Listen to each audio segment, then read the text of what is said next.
everyone. I'm Louis WAPLER. I'm a senior consultant at Edgar Dunn. I work at the Paris office. With clients, we work pretty hard to try to anticipate, how payments and even innovations will shape the future of e-commerce, either in the B2B and the B2C. And so today, our session will be divided in 3 sections. One will be to look at the key, what is changing in e-commerce. And the second step will be to try to understand how payments are supporting those changes. And finally, we'll try to anticipate in the future what sort of innovation will also shape e-commerce, either in the B2B, B2C in the future. So we have 4 speakers today. I will just let them do a quick introduction, and ladies first. So Andrea, if you want to introduce yourself. Thank you, Louis. So my name is Andrea TOUCINHO. I am Director of Studies, Prospective and Training of Partelya Consulting. It's a French consulting company specialized in payments. And I have also some activities at the European level as country ambassador for France of European Women Payments Network and France representative of 2 national fintech associations, AFI Spain and AFI Portugal. That's quite intensive CV. Arnaud WINKELMANN, who is a CFO at Compagnie des Alpes. He's a merchant. Can you do a quick intro? Yeah, hello. I am the head of financing, treasury and payment at Compagnie des Alpes, which is a company that owns a theme park and ski resorts in France and in Europe. That's it. So I think that Jorge and Ivo made already an introduction, but if you want to add something else, this is time to do. Okay. Jorge KRUG, I'm a director and CIO and innovation, head innovation Banrisul, State Bank in South Brazil, and responsible for all IT and the developed systems in Banrisul. So, all right, great. Let's jump in our first section. And commerce is evolving fast to meet customer expectation. And we all know that COVID-19, the pandemic, was a way to further digitalize, the e-commerce and provide relevant, innovative solution. So, I'm going to ask first to Arnaud, from your perspective as a merchant with your merchant cap, what have the seen as a key, changes that you're observing in e-commerce, and please can you name the top 3, for instance? Yes, a lot of changes.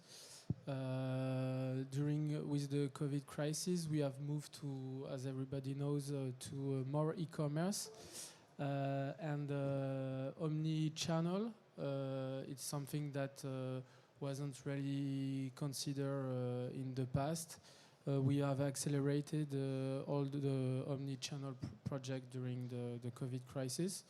So that's the first topic, really important for us now.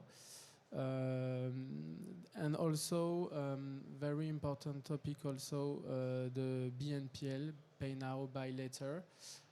Also because of the crisis and inflation and especially in the ski resort where you have average baskets quite important, as we also have a package offer with a rental, with a ticket for ski resort, with a hotel, and etc. So that's the second point. And the third point, to become more stronger on monitoring our payments. That's the 3 points I'm thinking of now. Thank you, Arnaud. And these are very relevant for merchant. Jorge and Ivo, from a bank's perspective, what would be the 3 top changes that you've been observing in the commerce ecosystem? Okay, Louis, definitely. The biggest transformation that you have in Brazil, as I told you, distant payment. That's the first quarter of this year. Overcoming the credit in card number transaction and all the others ways of payments in Brazil.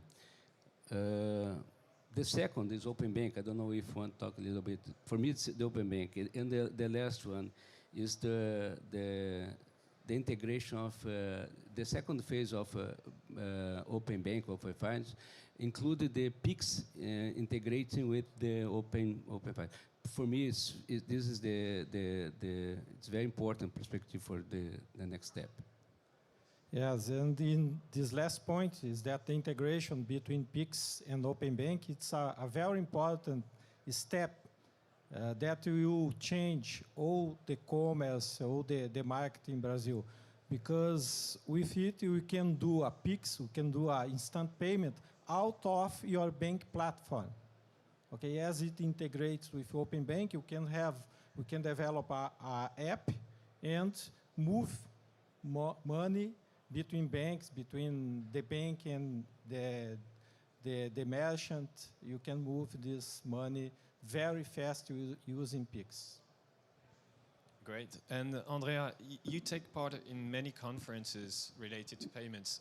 What have you seen at your hand? And again, can you name top 3 changes that you're seeing in the e-commerce? Yes, of course. So first of all, I think that it is important to remind the important step linked with the security of payments with the SCA evolution. It is linked, as you know, with PSD2, and we can see today the first effects, for instance, in the French payments market with a decline of 20% of fraud in Internet, according to the last figures of the Observatoire de la sécurité des moyens de paiement. I think it is the first idea to remind. Secondly, I will add the evolution towards electronic means of payments linked with the COVID crisis. We have seen, for instance, the huge success of contactless payments. I can share, for instance, the last figures of Forum CB with the step of 7 million contactless payments in France. We can also observe in several European countries a huge success of mobile payments and the success of some national wallets. It is a case, for instance, in Spain with the success of Bizum, more than 20 million users. It is also the case in Portugal with the success of MBWay, the national wallet solution, with more than 4 million users in this country. And we can also add, as the third point, the development of omni-channel strategies in the field of retail with some interesting partnerships, like, for instance, in Portugal, the partnerships between payments actors and entertainment leaders, like, for instance, a strong partnership between SIPS, the national payments actor, and the movie theater group Luso Mundo, to foster a real personalized and modern means of payments. Thank you, Andrea. So we're seeing that commerce is evolving very fast. It's a fast-paced environment, and payment plays an enabling role into that. I just want to try to deep dive in some of the topics that you both mentioned. And, Arnaud, I just want to come back to BNPL, so that's buy now, pay later. Is it just a buzzword? Is there any value for the merchant? Is there any value on the consumer side? Can you elaborate a little bit more on BNPL? Yeah, it's really new for us. We've been implementing BNPL for now 3 months. For the moment, just on the ski resorts, and we are starting on the theme parks. What we've been analyzing for the 3 months on BNPL is that we have a quite significant increase on the average baskets on the ski resort, and that it was a demand from the client, but also a demand from the marketing team, because with the inflation, with the COVID crisis, we think that be able offer to the client the possibility to optimize their treasury by paying in 2 times, 3 times, 4 times, or sometimes even more. For the moment, we've been limiting the payment on 4 times maximum. It's quite interesting. So for them, there is a cash and a treasury optimization perspective. For us also, it's a way to manage special offers, special package sales, because we can turn on and turn off the BNPL And for example, we can take the charge for us or split the charge with the client, depending on if we want to accelerate sales or not. So I think it's a way of managing and trying to increase the turnover. So that's my vision of BNPL. And for the moment, it seems that it works. We just have 3 months of BNPL, but it seems that it's working. So you might not have enough step back, but some of the merchants we talked with, they said that BNPL would also improve their conversion rate, and I'm sure that with 3 months. Yeah, but that refers to the first point. Is that the problem? We are very late on monitoring our payments, so we are not now enough mature on that, because we've just created the payment manager role in September, and the guy that arrived and who is in charge of payment now in the group has this mission to analyze, analyze the transaction rate, etc., etc. So we are not mature enough to analyze, but I think it could be also. It could be a very impact on the transaction rates. Yeah. Thank you, Arnaud. Andrea, you've mentioned wallets, and you've mentioned 1 or 2 examples in Portugal and Spain. Can you describe to us what's the best-in-class use cases that you've observed with wallet, and what value they would bring to the e-commerce or commerce ecosystem? Yes, of course. Thank you. So first of all, it is important to say that wallet is a strong topic in the payments ecosystem. So each actor of our ecosystem is working about the development and the use of the wallets. Despite this reality, we see a real fragmentation in the field of strategies according to the different European countries. So as I mentioned earlier, we are some countries where wallets are well developed. It is the case of Spain with Bizum, or Portugal with MBWay, whereas other countries are beginning their strategy in the field of wallet. For instance, in France, as it is a country very positioned in the payment cards, we have some difficulties to develop the national wallet PayLib, created by the French banks. But it is important also to say that we have a success in the field of wallet. It is the case of Lydia, with a P2P. So to answer your question, what are the strong use cases in the field of wallet? I will say, first of all, P2P. We see in different European countries real strong strategies in the field of P2P linked with a wallet. It is the case of Bizum in Spain, and also with PayLib, with the solution PayLib Entre Amis. We see also some interesting creativity in the field of e-commerce payments, for instance, with the development of BNPL solutions through the wallet, or even it is a case in Portugal with the possibility to create some national solutions of payment by link, like national solutions of request to pay. And we will see, I think, in the future, some interesting solutions in the field of professionals and companies, since there are a strong possibility to develop some B2B solutions through this kind of payments. Thank you, Andrea. I just want to talk about payment orchestration, because this is a hot topic that we're hearing a lot around. And, Jorge or Ivo, from your perspective as a bank, is this a real interest for merchants? And I can think of merchants that operate on different markets, have connection to quite a lot of acquirers or gateways. Can you elaborate a little bit on that topic, please? Well, I couldn't say that this is a buzzword, but in Brazil, I don't know how is it in Europe, but in Brazil, we have a very well-established market with very big players.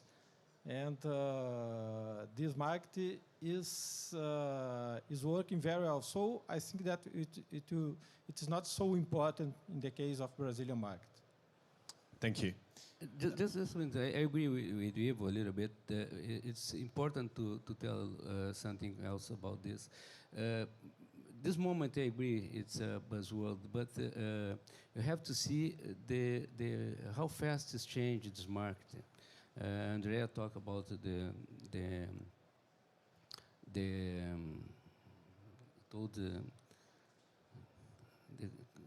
wallets. The change is very fast. The change in market to wallets and the digital application. So in the future, you have to see how to implement this. Okay, it's important to tell this. Okay. Thank you. Arnaud, as a merchant, we talk about omni-channel, and you can think also of payments. What is an omni-channel strategy, and what payments, how important is payment to the omni-channel strategy of a merchant? I think that often payments is forgotten in the omni-channel strategy. I think that's what happened in our group, because marketing team, sales team have been working on the omni-channel strategy, and they've been working without the financial team and without the payment team. And I think that it's necessary if you want your sales funnel to be working, and that it's I think it's I would say that it brings fluidity, and it's the last step, but it's the step that is essential. That is my point of view. That's it. Thanks, Arnaud. Just we've mentioned about all these new trends, the new innovation coming up, but thinking about the security, what impact do you think all these new trends, Giorgio or Ivo, all these new trends, what impact will it have on payment and security? Security is the next step, the future. We see at this moment in Brazil, when launched the PIX, the instant payment, two different things. The first, you have to implement systems with layers of security very hard. And on the other hand, the people, the clients, have to receive very fast new products and they started to use in the digital environment very fast. And everybody knows that the cybercrime is acting very, very, very hard as well. So you have to implement layers and more layers for security. In each other and the implementation, new system, new product that you launch for our clients. And I will see the next maybe 3, 4, 5 years, you are certainly implementing quantum cryptography, because the layers support the technology to combat the cybercrime attack is becoming weak for the next. So I think that's a problem that we have to discuss more and more for the future. Thank you. So we looked at what's happening now. We looked at how payment was trying to solve and help or power some of the changes we're seeing in the e-commerce. The key sometimes is to anticipate in the future what will happen, either to see some opportunities or to avoid going in dead ends. Andrea, if we look at the future now, payment is evolving very fast. We discussed about trends early on. Do you expect additional trends to facilitate the speed of payment and the commerce? And most importantly, what do you think in the future to make the consumer's life easier? Thank you for your question. First of all, I will just add something after the insight of Jorge about security. I will just say that it is the same trend in Europe, since we have good figures after SCA migration, but the trend is to work about new solutions in the field of security, like, for instance, digital identity. It's a strong issue here in Europe. And concerning your question, I think that the first key point to mention is the growing importance of retailers and corporate treasurers in the definition of a strategy in the field of payments. It is very well represented here in France by the composition of the French Comité National des Moyens de Paiement, with two directions, the French Banking Federation and the AFTE, the French Corporate Treasurer Association. So I think that tomorrow we will see more and more importance of retailers in the definition of the strategies in the field of payments. The second huge trend I think that we will see is the development of digital payments, since it is boosted not just by consumers and payments actors, but also by the institutions. It is important to mention about this topic the huge goal of the European Commission to accelerate the development of instant payment in Europe. And last but not least, I will say also the place of new technologies in the field of payments. We have here in Europe also some works, like in Brazil, about CBDC. It is the works about digital euro realized by the ECB. And we have also some debates among the different countries about the place of blockchain, the place of AI in the field of security. So I think that tomorrow emerging technologies will be a growing point in payment strategies. Thank you, Andrea. Arnaud, with your merchant perspective again, if you had a crystal ball and we met again here in 12, 18 months, what would you be telling me? What would be the key forecast, and how do you see the future in the coming months as a merchant?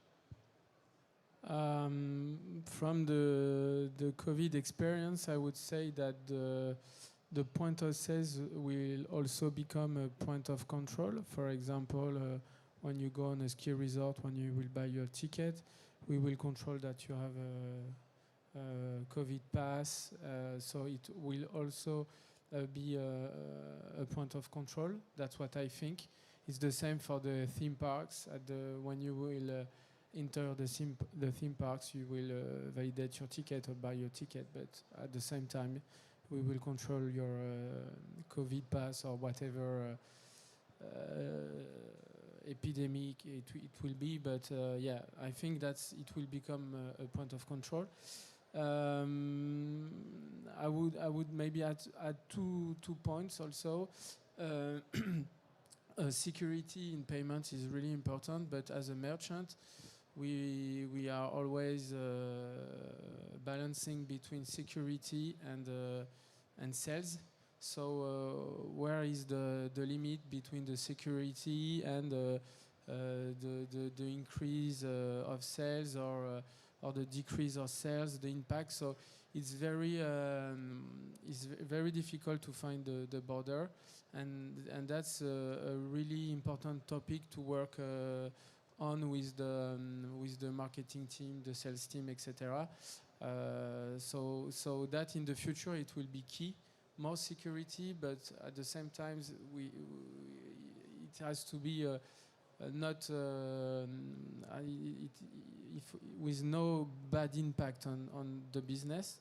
And finally, as a our company is 1 billion turnover, so it's at the same time big and small.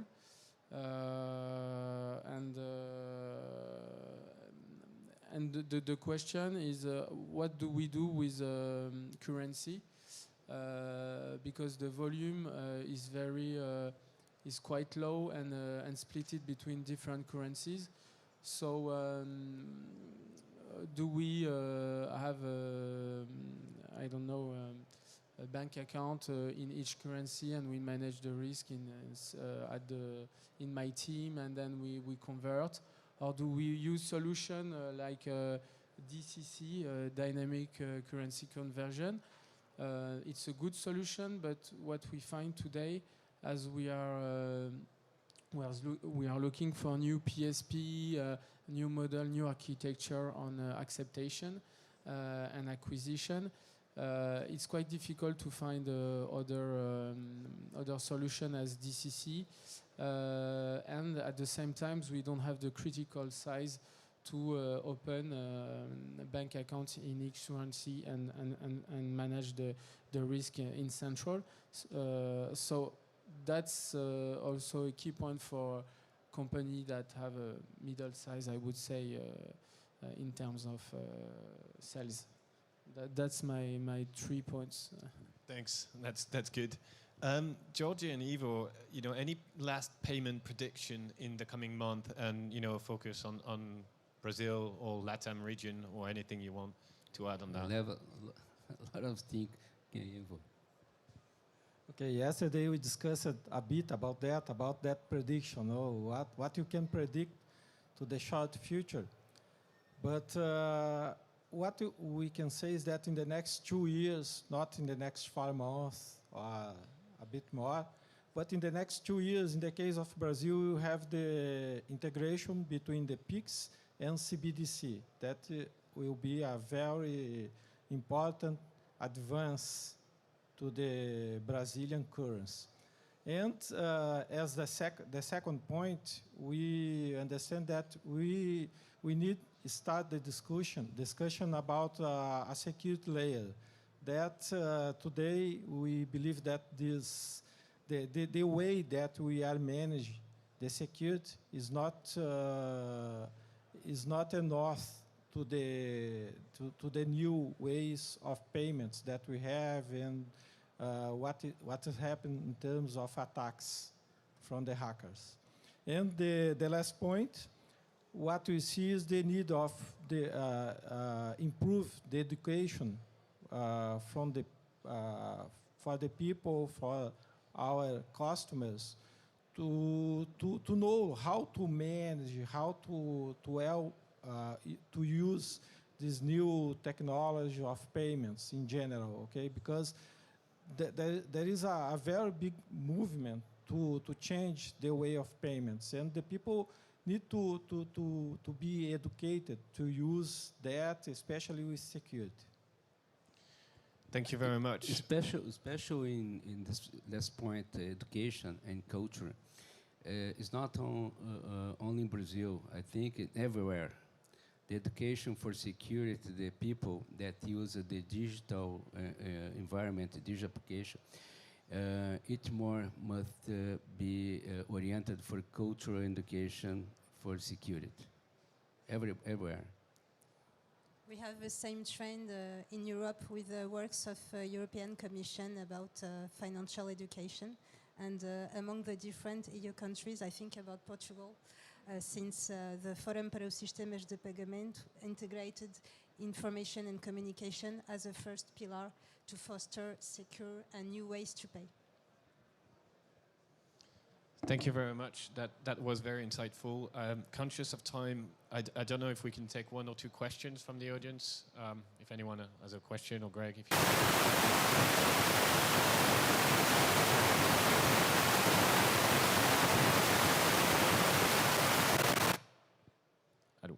That was pretty painful. Yeah, sure.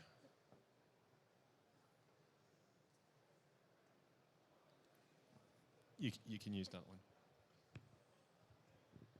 Okay, I'm Sergio from Polygon Technology. You have talked a bit about blockchain, and well, our main mission is to provide scalability solutions for blockchain technology. And I would like to ask to Banrisul team, how do you envision this technology to be implemented in your business for payments?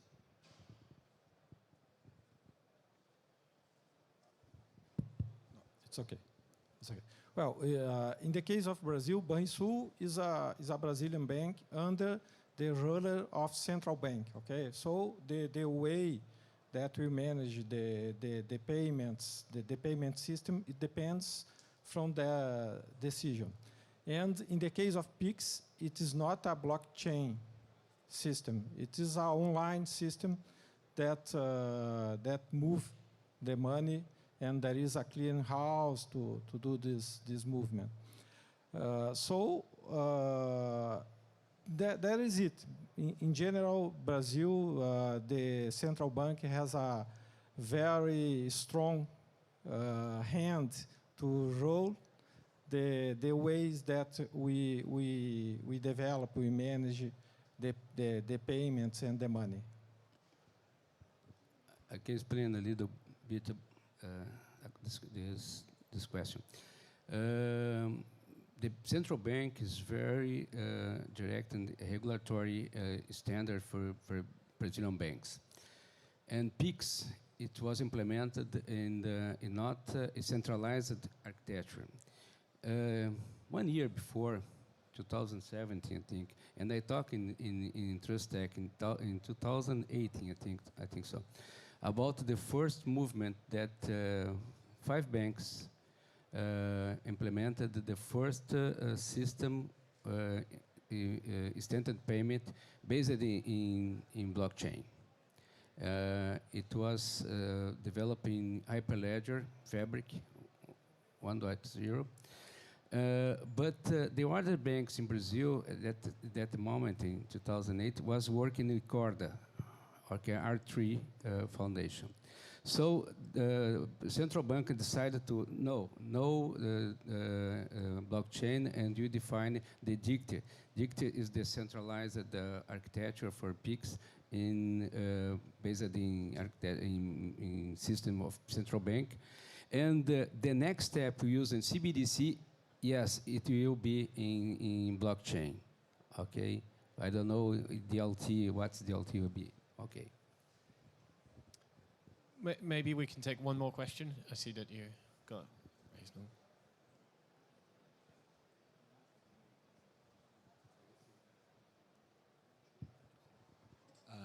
Hello, my name is Abdul. I just have another question about PIX. What's the subsurfaces on PIX that you're using? Is it only for money transfer or request to pay, or is it a substitute for the cards? I don't know. Yes, the PIX is the payment, a payment system. I don't know if I get the point, but the PIX is a payment system. It is occupying the place of the credit card, for example, the debit card, because when you go to a merchant, you can pay with your PIX. And in my case, for example, when I buy something in the internet, I'm using PIX because it's more secure. In PIX, there are 4 different keys you can implement, okay, or define for your bank. Email, mobile number, CPF and CNPJ. It's a numbers for companies and for people in Brazil, for citizens. Okay, I don't know if in France and other. In the United States, a social number, social security number. Okay, this 4 keys is possible to define for a bank. You can transfer money using this key. For example, if you have your phone number, I can send for you connect your phone number for a bank. I can transfer money for you. Okay, 24 hours a day, 7 days by week. Okay. Thank you. Perfect. So thanks all for attending this session. I think that we can thank all the panelists and Louis also for the moderation. Thanks Andrea, Jorge, Arnaud, Ivo, and Luis. So can give them a round of applause.